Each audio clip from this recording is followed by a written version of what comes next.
안녕하십니까. 아나운서 이주희입니다. 집이야말로 가장 기본적인 사회 안전망이고 주거권이야말로 인간답게 살기 위한 최소한의 권리일 텐데요.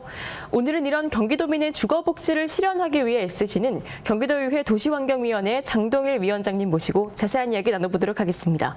위원장님 안녕하세요. 안녕하세요. 반갑습니다. 네, 반갑습니다. 네, 경기도의 기본정책 시리즈에 대한 논의가 활발하게 이루어지고 있는데요. 도시환경위원회는 기본주택이 이슈일 것 같습니다. 네, 기본주택에 대한 소개와 최근 동향에 대한 설명 부탁드리겠습니다. 네, 2019년 기준으로 현재 경기도는 주택 보급률이 100%를 넘었거든요. 다만 그럼에도 불구하고 무주택 가구 수는 약 43%에 달합니다. 그래서 경기도 차원에서 이런 문제를 어떻게 해결할까 고심 끝에 경기도형 기본주택을 생각하게 되었거든요. 그래서 정책을 지금 추진 단계에 있는데 기본주택 개념은 무주택 가구주라고 하면 누구나 주변의 시세보다 저렴하게 오랜 시간, 그러니까 30년 이상 내 집처럼 거주할 수 있다는 걸 아주 장점을 가지고 있는데, 현재 광교에 경기도 기본주택 홍보관을 개설해서 홍보하고 있는데 많은 도민들이나 시민들이 다녀가시고 또 아주 호응을 많이 받고 있거든요. 그래서 앞으로 이제 3기 신도시가 경기도는 약 8개 정도 3기 신도시가 사업이 진행될 텐데요. 경기도 지분의 3기 신도시 경기도 지분의 약 50%, 40~50% 정도를 기본주택으로 이렇게 한번 사업을 추진해 보겠다는 게 경기도의 생각인 것 같습니다. 그래서 이 기본주택이 정책이 성공한다면 경기도의 그 무주택 정책은 주거복지 정책은 획기적으로 전환점을 갖게 될 것이다, 이렇게 생각을 합니다. 네, 현재 수도권을 중심으로 집세, 전세값이 폭등하는 가운데 이렇게 도 차원의 기본주택 같은 것들이 많이 보급이 돼서 도민들이 더 안정적으로 거주할 수 있는 환경이 됐으면 좋겠습니다. 네, 작년 행정사무감사를 통해서 경기주택도시공사의 부적절한 운영 실태가 불거졌는데요. 현재까지 연일 논란이 되고 있습니다. 이렇게 지적된 사안들에 대한 개선 현황 및 향후 재발 방지 대책에 대해 설명 부탁드리겠습니다. 네, 경기주택도시공사는 이제 경기도가 운영하는 가장 규모가 큰 공기업이라고 할 수가 있거든요. 그래서 해마다 이제 행정사무감사를 진행하고 있는데, 작년 같은 경우에는 이제 경기주택도시공사의 운영 과정, 또 이렇게 재정 건전성 문제, 그다음에 기타 사업 과정에서 상임위와 협의하고 또 보고해야 되는 그런 그 내용들 몇 가지가 좀 누락된 것도 있고, 또 뭐 시정돼야 되는 것들도 있고 해서 그런 부분들을 아마 의원님들이 지적하신 것 같은데, 행정사무감사를 계기를 통해서 이런 주택도시공사가 다시 한번 스스로를 좀 점검해보고, 또 경기도의 그 주택정책을 총괄하고 있는 GH 입장에서 또 서민들의 주거정책을 해서 더 합리적으로 일을 진행할 수 있도록 그런 계기를 만드는 그런 시간이었다고 그렇게 생각을 합니다. 앞으로도 또 행정사무감사나 또 업무보고, 또 수시로 그 GH와 주택공사 소통을 통해서 이러한 문제점들을 시정해 나가고 더욱더 발전적으로 일을 추진해 나가도록 그렇게 생각하고 있습니다. 네, 그렇군요. 정 위원장님, 도내 축산 분뇨 처리 시설 설치 등과 관련한 민원이 다수 발생을 하고 있습니다. 이렇게 축산 분뇨 처리에 애를 먹고 있는 것으로 알고 있는데요. 이에 대한 대책은 어떤 것들이 있을까요? 네, 지금 도내에는 약 14,000 가구 정도의 축산 농가가 있다고 합니다. 그래서 거기서 뭐 소, 돼지 또는 닭 등 수천 마리의 그 축산을 하고 있는데요. 해마다 이제 약 1,000만 톤 정도의 그 축산 분뇨가 배출이 된다고 합니다. 그래서 이게 이제 축산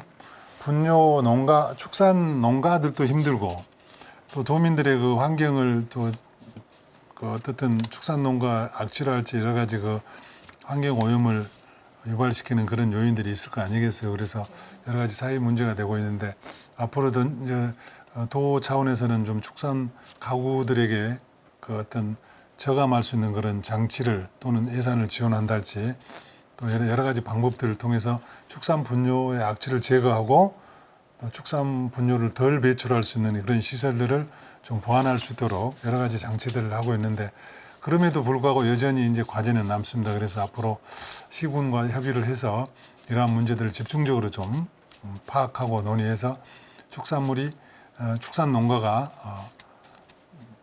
편안하게 축산을 할 수 있고 또 도민들도 우리가 또 그런 정책들을 통해서 이해할 수 있는 그런 접점을 한번 찾아보려고 그렇게 노력을 하고 있습니다. 네. 예, 이렇게 악취 오수로부터 도민들의 쾌적한 주거 환경을 보장하기 위해서 의회 차원의 더욱 적극적인 행정 지원 기대해 보겠습니다. 네, 그렇게 하겠습니다. 네. 이와 함께 코로나19의 장기화로 일회용품 쓰레기가 급증을 하면서 심각한 사회 문제로 대두가 되고 있습니다. 도시환경위원회에서는 어떤 대책들이 다뤄지고 있나요? 네. 코로나19 이후로 일회용품 사용이 많이 늘었죠. 그래서 그 전에 이제 또 뭐 경기도에서는 방치 폐기물 문제로 사회적으로 여러 가지 문제가 되기도 했는데 일회용품이라는 게 쓰다가 버리고 나면 곳곳에서 이렇게 뭐 쓰레기가 되고 또 생활에 불편을 드리고 그래서 지난번에 저희 그 상임위 차원에서는 일회용 쓰고 나면 마스크를 절단해서 쓰레기통에 버리는 이런 퍼포먼스도 가졌었거든요. 홍보 차원에서. 그래서 앞으로 이제 이런 일회용 쓰레기를 함부로 버리지 않도록 이런 일정 부분 시군과 협조를 하고 있고 또 우리 이제 가장 중요한 것은 도민들의 그 시민 의식 같아요. 그래서 일회용품을 사용을 하고 아무데나 버리면 이것이 곧바로 환경 오염과 직결되고 또 그다음에 동물들이 피해를 본다고 해요. 이렇게 마스크에 끈에 뭐 이렇게 동물들이 뭐 발이 엉켜서 또 이렇게 뭐 폐사를 한다거나 이런 외국에서는 그런 사례도 발견되고 그러거든요. 그래서 시민 의식이 굉장히 중요할 것 같습니다. 반드시 일회용품은 쓰고 나면 합리적으로 처리하고 잘 버리는 이런 문화가 좀 특히 코로나19 이 팬데믹 시대를 맞이해서 이런 좀 시민 의식이 절실히 필요한 시점이 아닌가 그런 생각을 하게 됩니다. 예. 네, 저부터도 그런 문화 의식을 가지고 열심히 마스크부터 네. 처리해 보도록 하겠습니다. 그랬으면 좋겠습니다. 네, 네. 네, 의원님께서는 지역구를 안산으로 두시고 열심히 의정 활동하고 계시는데요. 이렇게 안산을 지역구로 둔 도의원으로서 활동해온 부분들과 함께 앞으로 진행할 부분들에 대한 내용 설명 부탁드리겠습니다. 네, 저는 이제 안산에서 30여 년 가족과 함께 살아가면서 거기서 삼선 의원으로 당선이 돼서 여태까지 좀 활동을 하고 있습니다. 근데 안산의 이제 가장 핵심적인 것은 안산 경제의 축을 이루고 있는 안산 스마트 허브 반월 시화공단이라고 합니다. 거기가 이제 좀 활성화됐으면 좋겠고 그러기 위해서 구조 고도화 사업도 진행된다고 하는데 도비가 좀 많이 지원돼서 반월 시화공단이 좀 더 기업하기 좋은 그런 공단으로 좀 활성화됐으면 좋겠다는 그런 기대하에 제가 집중적으로 좀 관심을 갖고 있고요. 또 이제 제 지역구 쪽에 3기 신도시가 이제 곧 건설이 될 예정이거든요. 장상지구라고 합니다. 약 70만 평, 정확히는 약 68만 평 정도 되는데 거기에 약 16,000세대 세대가 입주하게 되는데 아까 말씀드렸던 경기도형 기본주택도 이제 안산 장상지구에 계획을 하고 있거든요. 그래서 안산이 지금 여러 가지로 도시가 힘드는 그런 과정인데 장상 신도시 그다음에 반월 시화공단의 활성화를 통해서 안산이 다시 한번 과거에 안산은 굉장히 좀 재정 자립도도 높았고 굉장히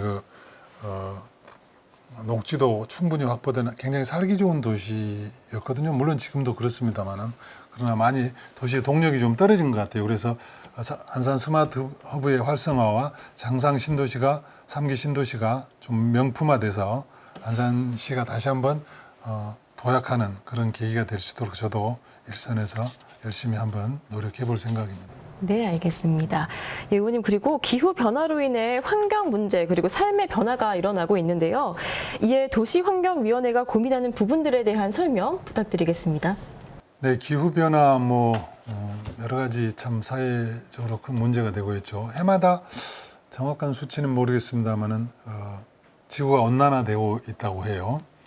엘니뇨 현상 여러 가지 자연적인 현상 때문일 텐데요.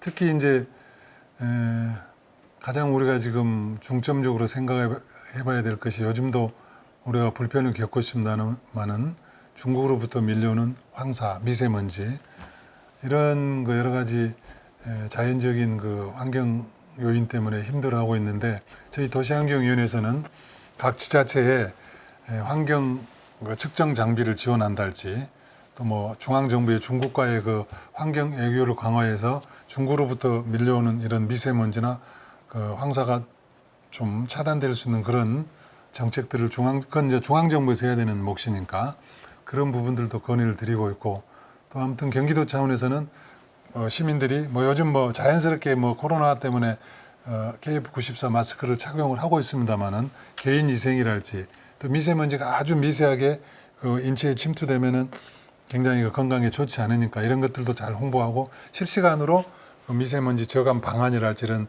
그 홍보들을 하고 있기 때문에 앞으로도 이러한 정책들이 잘 진행돼서 기후 변화나 환경 영향으로 인해서 도민들이 환경이나 건강으로부터 도민들을 보호할 수 있는 그런 정책들을 계속해서 한번 좀 점검해보고 추진해 나갈 생각을 갖고 있습니다. 네, 알겠습니다. 마지막으로 경기 도민 여러분들께 한 말씀 부탁드릴게요. 네, 도민 여러분, 코로나 이후 장기화로 힘든 생활이 계속되고 있습니다. 코로나가 하루빨리 종식돼서 우리 모두가 소중한 일상으로 복귀했으면 좋겠는데요. 그러기 위해서는 우리가 또 내일에 대한 희망을 갖고 열심히 또 일을 해야 될 것 같습니다. 벌써 5월입니다. 좀 힘들지만 도민 여러분들 5월의 푸른 실록처럼 도민 여러분들의 생활도 행복했으면 좋겠다는 말씀 드리면서 저희들도 도민 여러분들의 행복과 건강을 위해서 열심히 일하도록 하겠습니다. 감사합니다. 예, 오늘 말씀 잘 들었습니다. 인터뷰 고맙습니다. 감사합니다. 네. 네, 도시환경위원회는 개발 수요가 많은 경기도의 특성상 많은 도민들의 관심을 받는 상임인데요. 앞으로도 활발한 의정 활동 기대해 보겠습니다. 지금까지 경기도의회 도시환경위원회 장동일 위원장님 모시고 얘기 나눠봤습니다. 오늘 인터뷰는 YBC 뉴스, 한시경제, 산경일보, 중앙신문, 시사일보, 대한투데이와 공동 진행했습니다. 시청해주신 여러분 고맙습니다.